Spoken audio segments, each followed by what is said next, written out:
DJ Tillu ఈ cinema వచ్చే వరకు అసలు సిద్ధూ జొన్నలగడ్డ ఓ చిన్న యాక్టర్గానే తెలుసు. కానీ డీజే టిల్లు రిలీజయ్యాక ఒక సెన్సేషన్, ఒక వైరల్.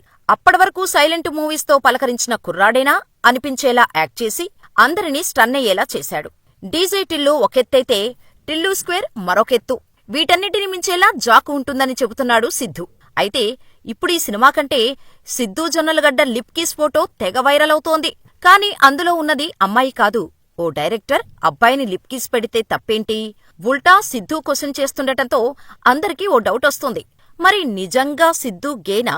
ఆ లిప్ కిస్ గురించి సిద్ధూ ఏం చెప్పాడు? అసలు సిద్ధూ బ్యాక్గ్రౌండ్ ఏంటి? సినిమాలోకి ఎలా వచ్చాడు? Let's watch. సిద్ధూ జొన్నలగడ్డ 1988 ఫిబ్రవరి 7న హైదరాబాద్లో పుట్టాడు. నాన్న సాయికుమార్, సెంట్రల్ గవర్నమెంట్ ఎంప్లాయ్. అమ్మ శారద, ఆకాశవాణిలో ప్రోగ్రాం ఎగ్జిక్యూటివ్గా పనిచేసేవారు. సిద్ధూ జొన్నలగడ్డకి అన్నయ్య చైతన్య. ఇతను హీరో వెంకటేష్కి వీరాభిమాని. వెంకటేష్కి సంబంధించి న్యూస్ పేపర్స్లో ఏ చిన్న వార్త చూసినా కట్ చేసి దాచుకునేవాడు. అలా అన్నయ్యతో పాటుగా సిద్ధూ కూడా వెంకటేష్కి ఫ్యాన్ అయిపోయాడు. 2005లో శ్రీ చైతన్య కాలేజీ నుండి ఇంటర్మీడియట్ కంప్లీట్ చేశాడు. ఇక 2009లో Holy Mary Institute of Engineering నుండి బీటెక్లో జాయిన్ అయ్యాడు. ఇంజనీరింగ్లో జాయిన్ అయితే అయ్యాడు కానీ ప్రతి ఇయర్లోనూ బ్యాక్లాగ్స్ ఉండేవి. అలా ఫైనల్ ఇయర్కి వచ్చేసరికి 15 బ్యాక్లాగ్స్ ఉన్నాయి. వాటిని క్లియర్ చేయటానికి చాలా కష్టపడేవాడు. ఇక ఇంజనీరింగ్లో జాయిన్ అయ్యాక కల్చరల్లో బాగా పార్టిసిపేట్ చేసేవాడు. సొంతంగా స్కిట్స్ రాసి వేయటంతో మంచి పేరు వచ్చింది. దీనికి తోడు ఫ్రెండ్స్ అందరూ హీరోలా ఉన్నావంటూ కాంప్లిమెంట్స్ ఇచ్చేవారు. దీంతో చదువయ్యాక సినిమాల్లోకి వెళ్లాలనుకున్నాడు సిద్ధూ. దాంతో మా ఇంటి దగ్గరున్న చిన్న ఫోటో స్టూడియోలో రకరకాల పోజుల్లో ఫోటోలు తీయించుకొని బైకుపైన స్టూడియోల చుట్టూ తిరగటం స్టార్ట్ చేశారు. సిద్ధూ కామెడీని అందరూ ఎంజాయ్ చేసేవారు. కానీ తల్లి మాత్రం క్రిటిసైజ్ చేసేవారు. ఇప్పటికీ తన సినిమాలకు పెద్ద క్రిటిసైజర్ మా అమ్మే అని చెబుతాడు సిద్ధూ. ఇక సిద్ధూ తండ్రి కూడా ఫస్ట్ నుంచి సిద్ధూను ఎంకరేజ్ చేసేవారు. కానీ అసలు ఎప్పుడు సెటిల్ అవుతాడోనని భయం ఉండేది తండ్రికి. ఇక సిద్ధూ అన్నయ్య బాగా చదువుకొని మంచి ప్యాకేజ్తో ఉద్యోగంలో సెటిల్ అయిపోవటంతో సిద్ధూ మీద ప్రెజర్ మొదలైంది. దీనికి తోడు సిద్ధూ ఫ్రెండ్స్ అందరూ యుఎస్కి వెళ్లి సెటిల్ అయిపోయారు. దీంతో నీతోటి వాళ్లంతా యుఎస్ వెళ్లి జీవితంలో సెటిల్ అవుతున్నారు, నువ్వెప్పుడు సినిమా తీస్తావు అని సిద్ధూ తండ్రి అడిగేవాడు. దీంతో సీరియస్గా సినిమా కథలు రాసుకోవటం మొదలుపెట్టాడు సిద్ధూ. 2-3 కథలు రాసి పెట్టుకుని వాటిని పట్టుకునే ప్రొడ్యూసర్ల ఆఫీసర్ల చుట్టూ తిరగటం మొదలుపెట్టాడు. ఎన్ని ఆఫీసులకు తిరిగినా డెబ్యూ రైటర్ అనేసరికి తర్వాత ఫోన్ చేస్తామని చెప్పేవారు. ఆ కథల్లో గుంటూరు టాకీస్ కూడా ఒకటి.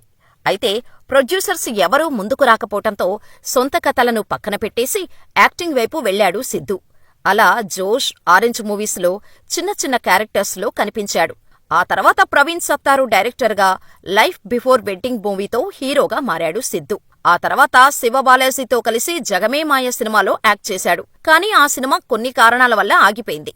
ఈలోపు 2014లో తమిళ్లో వచ్చిన Vallinam, Boy Meets Girl, Ice Cream 2 మూవీస్లో యాక్ట్ చేశాడు సిద్ధూ. ఎన్ని సినిమాలు చేసినా కథలను మళ్లీ రాయటం మొదలుపెట్టాడు సిద్ధూ. చేతిలో ఉన్న కథలకే తుది మెరుగులు దిద్ది ప్రొడ్యూసర్ల చుట్టూ మళ్లీ తిరగటం మొదలుపెట్టింది. అలా లైఫ్ బిఫోర్ వెడ్డింగ్లో పరిచయమైన ప్రవీణ్ సత్తార్కి తన కథ గురించి చెప్పాడు. గుంటూరు టాకీస్ కథ గరుడవేగ డైరెక్టర్ ప్రవీణ్ సత్తార్కు నచ్చింది. దీంతో మనం సినిమా చేద్దామని సిద్ధూతో చెప్పారు. ఇక ఫుల్ జోష్తో ఇంటికి వెళ్లి సినిమా ఓకే అయిందని చెప్పాడు. ఫ్రెండ్స్కు చెబితే సినిమా హిట్ అవుతుందా అని అందరూ ఎగతాళి చేశారు. కాని అవేమీ పట్టించుకోకుండా షూటింగ్ పనుల గురించి మాట్లాడటానికి వెళ్లాడు. 2016లో ఈ సినిమా రిలీజ్ అయ్యాక మంచి టాక్ తెచ్చుకుంది.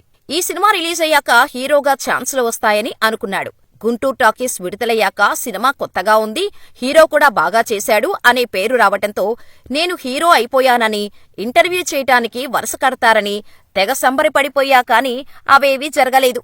అది అర్థం చేసుకోకుండా మీడియా పిఆర్ రంగంలో ఉన్న నా ఫ్రెండ్ని ఇంటర్వ్యూ ఎప్పుడు చేస్తారని పదే పదే అడిగేవాడిని. నెల రోజులయ్యాక, ఒరేయ్ నువ్వు హీరో కాదురా, జీరో, ఎక్కువ ఆశలు పెట్టుకోకు, నీ గురించి ఎవరూ రాయరు, రాసినా ఒక్కరూ చదవరు అని తిట్టి ఫోన్ పెట్టేశాడు. అది విని కోపం వచ్చినా, అవమానంతో ఏడుపొచ్చినా ఆ మాటలతో రియలైజ్ అయ్యాను అని ఓ ఇంటర్వ్యూలో చెప్పుకొచ్చాడు సిద్ధూ. గుంటూరు టాకీస్ రిలీజ్ తర్వాత దాదాపు 4 ఏళ్ల తర్వాత కృష్ణ అండ్ హిస్ లీలా సినిమాతో మంచి కంబ్యాక్ ఇచ్చాడు సిద్ధూ. అటు డైరెక్టర్గా, స్క్రిప్ట్ డైరెక్టర్గానూ ప్రూవ్ చేసుకున్నాడు.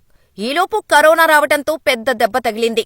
ఇంట్లో నుంచి బయటకు వచ్చే అవకాశం లేకపోవటంతో అందర్నీ దగ్గరుండి అబ్జర్వ్ చేయటం మొదలుపెట్టాడు. అలా పుట్టిందే డీజే టిల్లు కథ. నేను చూసిన వ్యక్తులు ఇరానీ కెఫేల్లో కూర్చొని వాళ్లు చెప్పుకునే కబుర్లు, హావభావాలు వంటివన్నీ గమనించి రాసుకున్న కథే డీజే టిల్లు. లాక్డౌన్లో పుట్టిన ఈ కథకు ఇంత గుర్తింపు వస్తుందని అనుకోలేదు. ఆ సినిమా తర్వాత నన్నంతా టిల్లు అని పిలవటం మొదలుపెట్టారు అని ఓ ఇంటర్వ్యూలో చెప్పుకొచ్చాడు సిద్ధు.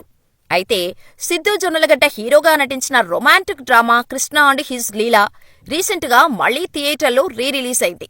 అయితే ఈసారి సినిమా కంటే సిద్ధు లిప్లాక్ ఫోటో వైరల్గా మారింది. ఇదేదో హీరో హీరోయిన్ల మధ్య లిప్లాక్ కాదు, దర్శకుడు హీరో మధ్య లిప్లాక్.